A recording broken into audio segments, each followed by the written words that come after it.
Welcome to another great episode of American Rifleman Television. Today, Colt is a household name, but at one time, Samuel Colt was really a failed businessman. He was selling hits of nitrous oxide, he was trying to develop an underwater mine, but in 1836, his revolvers took hold.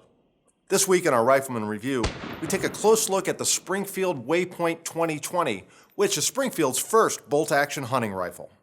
And I Have This Old Gun, we'll look at one of the first breech loaders, and that's the British Calisher and Terry. But right now, let's have a close look at Samuel Colt.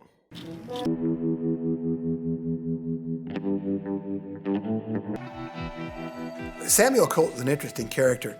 Prior to being involved in the firearms business, he came up involved in a bunch of schemes. One involved trying to blow up an underwater mine, in the Housatonic River, I think it was, and it was a complete bust.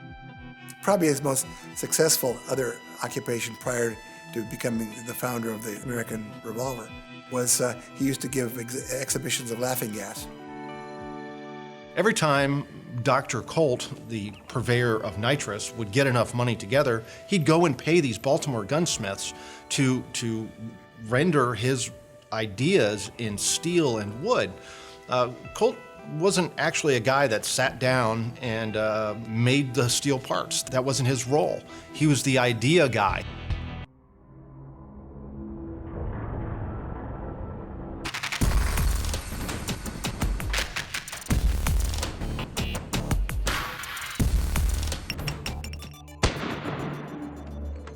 This first iteration of the Model 2020, the Waypoint, features a carbon fiber stock made by AG Composites for Springfield. Now this stock is only about 2 pounds, which contributes greatly to the sub 7 pound weight of the lightest version of this gun.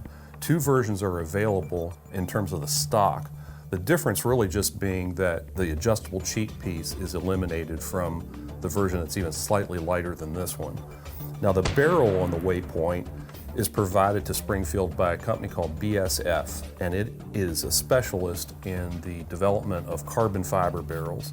In this particular case, the barrel has a stainless steel portion here, and then all one piece, a liner within this carbon fiber sleeve, and then there's a nut here that basically can hold that liner on and actually apply tension.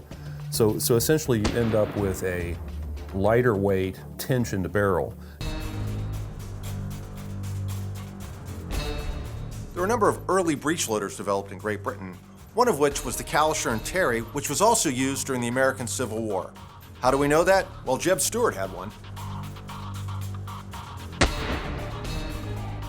A lot of people think that a bolt-action rifle is kind of a modern contrivance, but it's not. It goes back to the mid-19th century. There were a number of different companies that made bolt actions. There was, Palmer, there was Green, and to my mind, the most interesting, the Calisher and Terry, or also known as just the plain Terry carbine.